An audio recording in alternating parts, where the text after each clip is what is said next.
everybody. My name is Katie Breedlove. I currently serve as the Associate Director for Housing and Auxiliary Services. And I've got about 10 minutes to cover the super exciting and very enthralling topic of housing and dining on campus. I know it's right after lunch, so I'm going to try and keep it pretty peppy and keep things interesting. Also, I know that this is designed, Chats at Creighton is designed to be a little bit more of a quick pieces of information, so we are going to go over a lot of things. Don't worry, there's going to be plenty of times to talk with us more about what all of these things mean and how it impacts your student as we get closer through the end of today and plenty of time tomorrow. So starting with dining on campus, we have great partners in Creighton Dining who help provide our food services to us. We have two primary types of locations to dine on campus. The first is our residential dining facility. That's what you think of when you think of your traditional dining hall. It's an all-you-care-to-eat facility. We have two of them on campus. One of them is here in the Harper Center, and then the other one is Brandeis Dining Hall, which is located just on the other side of 24th Street and is a little bit more in the central part of campus. We also have retail options. These are designed to be more of a quick fix, something quick and easy for a student to grab. An example is the Brew Jay, which you walk past right as you walk into Harper. The all-important Starbucks, which is a crucial component to every student at Creighton, so that we've heard. But then also our food court and the Wareham Court level of Skutt Student Center, which has pizza and sandwiches and things like that, as well as some other options in our buildings that maybe cater to our graduate and professional students. So there's always something easy for them to grab anywhere on campus. Our hours of operation are pretty continuous. It starts at 7 a.m. and dinner is served until 8 p.m. So lots of different choices for them and then lots of flexibility for them to grab something to eat in a time frame that works well for them and their schedule. We do our best to support specialty diets, and one of the ways we do this is in Brandeis Dining Hall. So if any of our students who are primarily vegan or vegetarian are going to be happy with our Mindful Station, which is one of our first ones when you walk into the Brandeis Dining Hall, features plant-based proteins, so options like tofu and beans, lentils, things like that for students to get their protein without consuming meat. Also in the back corner, we have our allergen-friendly station. All of the food served from that station is prepared in a separate area to avoid cross-contamination and is always free of 7 major food allergens. And they are, if I can name them all, gluten, soy, dairy, egg, peanuts, tree nuts, and shellfish. So if your student has allergies to any of those things, direct them to that back station in Simple Servings. It's also a really popular station with students that don't have food allergies because they tend to focus on things like roasted potatoes, rice, whole roasted vegetables. We tend to see some whole muscle protein is a term I learned from my friends in dining. And that means things like chicken breast, pork tenderloin, those types of things. And then, of course, we have lots of great options for other students. Today for lunch was ravioli, so with a few different types of sauces, so they could pick from kind of a pasta bar option. They were doing shrimp and grits on our action station, making those fresh for students, which was fun. And then, of course, salad bars, the Simple Serving station I mentioned, and then all sorts of different veggie tofu. It was a veggie stir fry on the Mindful station today for our vegetarian friends. So just lots of different options to meet students with those specialty diets. We know that that's something that a lot of families have questions about is how is my student going to eat? And we do our best to take care of them. A note I will add is while we take care of students who have allergens and things like that, picky eaters are one that we struggle a little bit with more. If your students are particularly picky, we would encourage them to branch out a little bit. They're coming to college, it's time to try some new foods, see if they're going to try something maybe they wouldn't otherwise do. Part of the joy of having your food prepared for you and the dishes washed for you is that sometimes you don't get as much choice in what that item is. And so those who are particularly picky, we always have cereal, always peanut butter and jelly sandwiches. They can always grab a slice of pizza or a salad or something simple if they're not happy with some of the other options. And then, of course, we want them to feel like they got a really great dining experience. So we do special dining events regularly. Every week, we'll have a pop-up option where they can do everything from a gourmet burger. We do wing night. Steak night is really popular in the dining hall where they can go get a steak and a baked potato and vegetables and kind of do that fancy dinner. We know not all of them are going to get off campus to eat as much as they want to. We also want them to feel like it's special and unique food, that there maybe isn't a need to go off campus because they can get those same kinds of things in the dining halls with their meal plan. Moving on to meal plans. This is a question lots of families ask about. What meal plan is best? Is a question I hear pretty much every day or every time we do summer preview. So first off, we have 4 primary meal plans for our residential students. They all cost the same. The difference is in the way the buying power is distributed. So the first option you'll see highlighted is a number of meals per week or all access. When we talk about this, we talk about a meal swipe, which is one entrance during one meal period, so one breakfast, one lunch, or one dinner, when they get to walk into one of our All You Care to Eat residential facilities and have whatever they want there. So that's 1 meal per week. If they're on the 15 meal per week plan, they get 15 entrances to the dining hall that week, 1 per meal period. 9 is going to be 9 per week, 1 for that meal period. And our week starts on Sunday. The all-access meal plan removes that 1 access per meal period barrier, so they can go in as many times as they want throughout the day. So whether they want to sit down for a whole meal, they just want to grab a banana and run out again, it's up to them. Typically, we see most students interested in the 12 or the 15 meals per week. One of the biggest indicators when you're trying to figure out what the best one is has to do with breakfast. If your student doesn't already wake up for breakfast and eat a hot breakfast, it's very unlikely they're going to start doing that their freshman year of college. So if you know that you're lucky if you can throw a bagel in their hand as they run out the door, that's probably going to be their lifestyle their first year, meaning a breakfast option might not be necessary every single day of the week. They might grab a bagel from their room and run, or go stand in line at Starbucks for a latte and a sandwich or something like that, rather than going into the dining hall. So if they're not a breakfast eater, maybe look on the shorter end of meals per week. If they're definitely all about the eggs and the bacon and the French toast, we have waffle machines. You can make hot waffles for breakfast every day. Maybe look at that higher end, either an all access or a 15 meals per week. We note this because the dining hall access is designed to be the primary point of service for our students. That's where they have the most options, that's where they get the most value, and of course that's where our community is. That's where the other students are as they're eating and dining together. We want them to go engage with their friends and have lunch together, have dinner together, and make memories in those facilities. But because we know that our students are busy, we supplement that with what we call dining dollars. So dining dollars are flex dollars. It's a declining balance where they can use those to purchase food at any of our retail locations, so Starbucks. They are looking at several $100s worth of Starbucks money already on their meal plan, but hopefully they're also using it to buy sandwiches, to buy pizza on a late night studying, and to supplement those extra meals that they have. Dining dollars cannot be renewed, right? So once you're out, but we'll talk in a minute about some other tenders on campus that they can use to purchase food should they run out of dining dollars or meal plans. They'll also get a chance to change these. So after the first semester, if they find out that they thought they were going to go for that breakfast life and they're absolutely not, they can take it a notch down to a different meal plan in January. We also have a short-term meal plan change period the first couple weeks of the semester. So if they got here and they're realizing very quickly they're on the wrong plan, especially if they thought they're going more to the dining hall than they thought they were, they find themselves running out of meal swipes, they can certainly step up pretty quick and early on in the semester. So what is a dining dollar is the next one. And as I mentioned, they are a declining balance tender. Students that do not have meal plans do not have access to a dining dollar. It's only part of your meal plan. You can't buy them separately. You can't buy them independently. It's designed to supplement those days when they don't want to sit down and eat or they're in a hurry and want to grab something to go. There are other forms of tender that they can use on campus, right? So credit cards can be used in most places. J-Bucks, which we'll talk about more in a second, can also be used on campus, and you can preload those onto the card, and of course cash. So all of our dining facilities accept all of these payments, but we're going to start with dining dollars because those expire at the end of the semester. We want to make sure we use up all of those before we go to other tenders.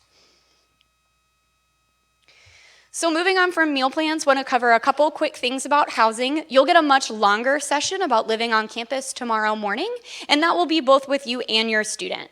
We're going to cover some important messages like what to bring, what not to bring, and dive into that roommate conversation a little bit more, but I want to cover some of the more family-oriented things that our students think are boring, but you all want to plan for. So knowing that we do have the family organizers in the room, here are some important dates for the next year. We're going to start move-in on August 17th at 8 a.m.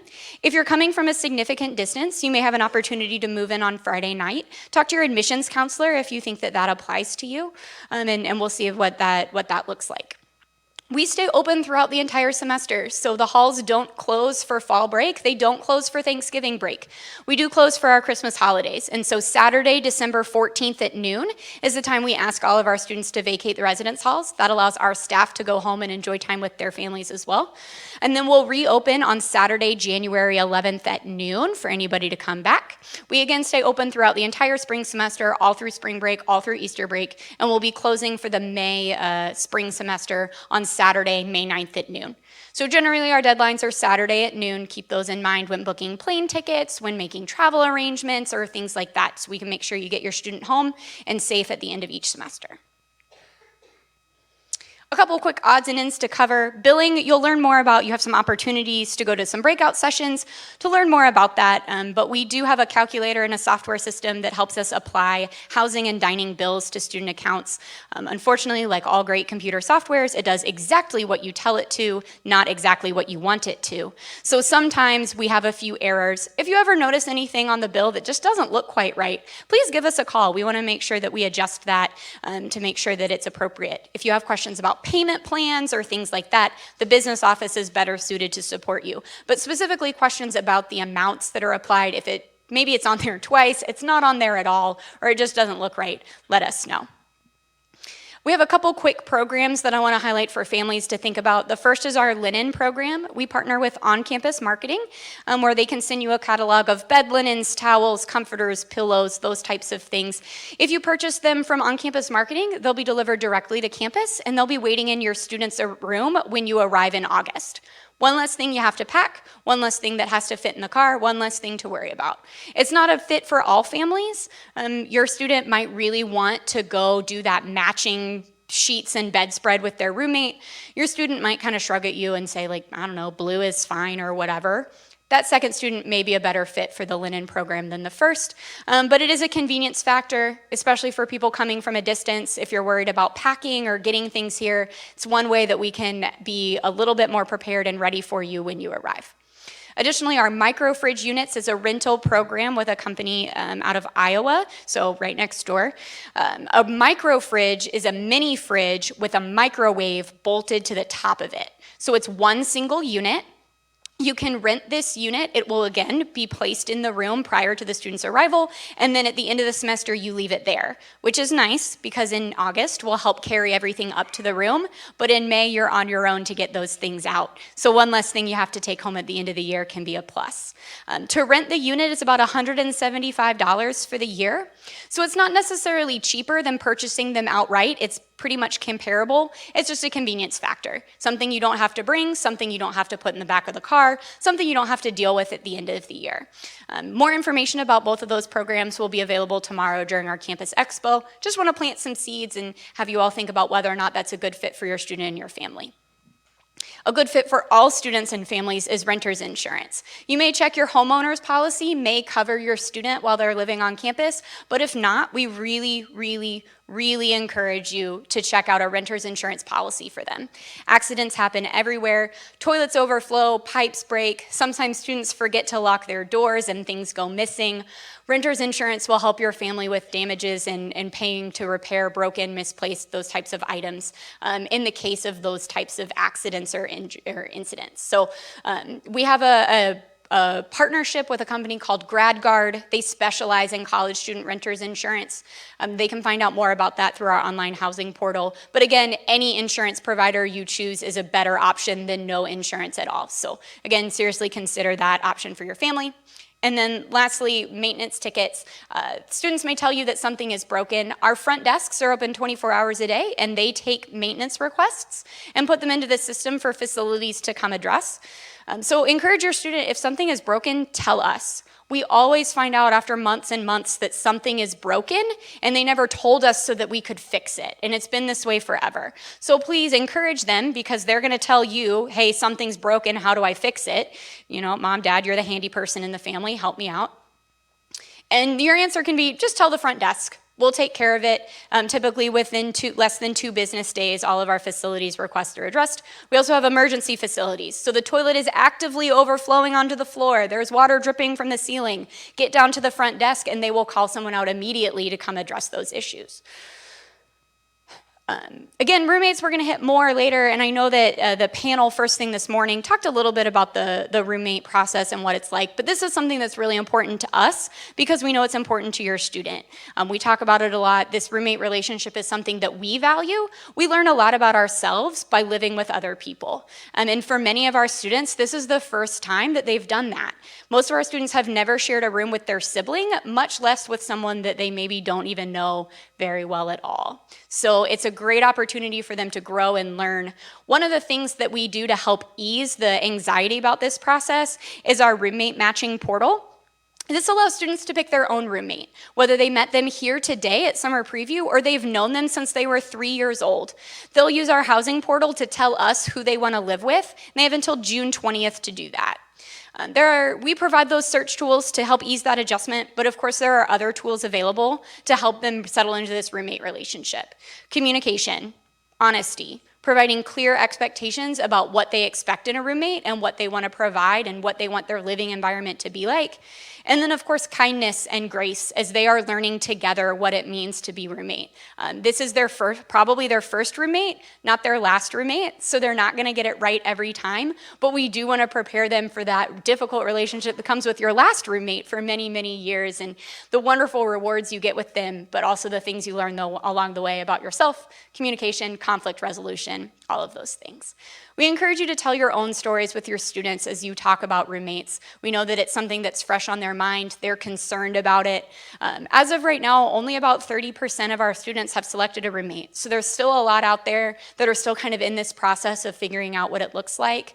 So we encourage you, if you've had a roommate or you have a roommate today that's taught you something about yourself or taught you about living with another person, share those stories with them. Talk about that on the way home. Talk about it over the next couple months. What can they expect from this? How are they going to grow? Some days it's not going to be easy, but some days it's going to be really fantastic to have that person on your team, on your side, rooting for you as your roommate. So we encourage you. We say these things. They don't know us. They don't trust us. They know and trust you. So your ability to talk to them about what this may look like and how to prepare will really go a long way in this transition. So that's most of what I have. It was pretty quick, I know.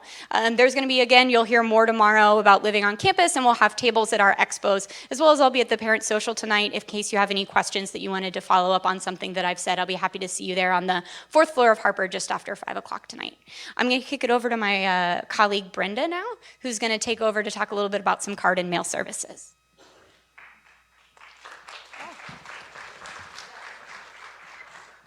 She passed off a baton. Hey, this is cool. I like this. You're right. We didn't have to stand in one spot when we did this in another fashion. My name is Brenda. I'm the Director of Card Services, Mail Center, and Central Receiving. And so I'm going to share a little bit about all those things that I do. Look at all this. This is about 80 smiles. So far today, I've captured less than 100.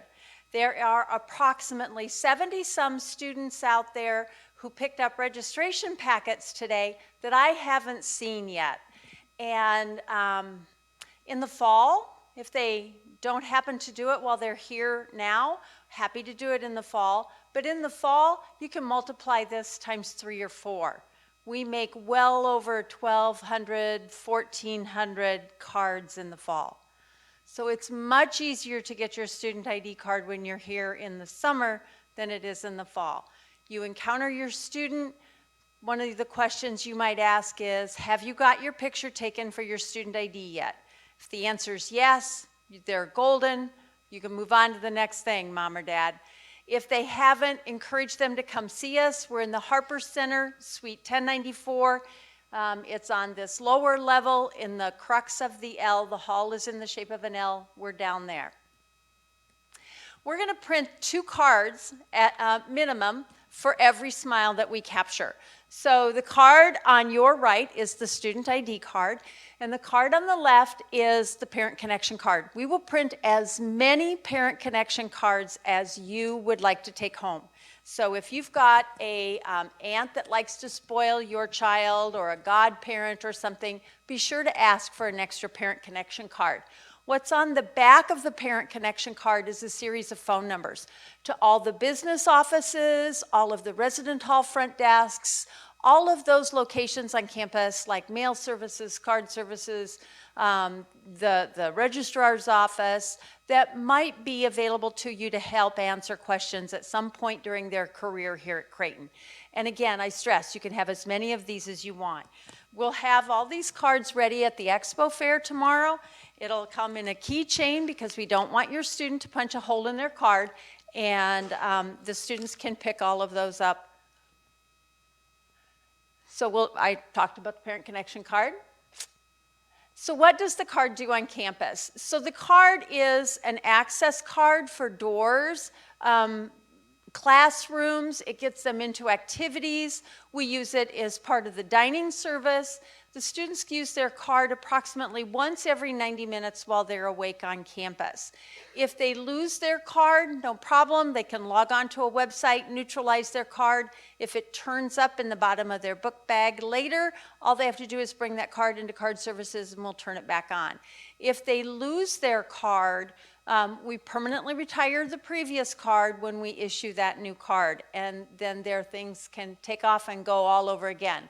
The J-Bucks program is one of the programs that Katie referred to. J-Bucks is an opportunity for the student to pre-deposit dollars in a stored value account. It allows them to do cashless transactions on campus where they would otherwise use coin. So instead of carrying dimes and quarters for photocopies or laundry, all they need to do is swipe their card. There are no fees associated with the program. When the students graduate or withdraw, if there's $25 or more, we're happy to give you a full refund. Most of the students go ahead and they spend the rest of it in the bookstore on their graduation announcements. They're associated with your tuition remission, with your technology fee. There's a portion of your technology fee that goes towards printing. It's $20. Printing on campus is 8 cents for black and white, 25 cents for color. Our printers only accept card transactions. When they've gone through their $20, it automatically rolls over to J-Bucks then. This slide gives you a quick synopsis of what all that kind of looks like. So in the bookstore, you just cannot spend your dining dollars. That's obvious. But in the vending machines, you can use credit card, J-Bucks, or cash. In the printers, you can use your technology fee that's waiting there for you, or J-Bucks. Laundry does J-Bucks or cash, and the dining has all of the options. So it's all of the points of sales on campus are set up to always favor the student. I want to talk just briefly about mail services. You're going to get your room assignments about the second week in July. Along with your room assignments, you're going to get your mailing address, but that's all you're going to get. About the week after that, we'll follow up from mail services with additional information. It'll include your mailing address as well as the combination to your mailbox. In some cases, students have keys. But we'll give you all that information. We'll give you box sizes and weights and limits and how to send that. Some of you are going to start wanting to send packages to campus with a few things in it, and that's what that letter will cover. It will, again, come after your room assignment about the third week in July so that you're prepared for August. There's our contact information. Again, like Katie said, we're available after this session or at the reception this evening. We're available at the information fair tomorrow, and we're here to help. So if there's anything that you need from us, let us know. Thank you.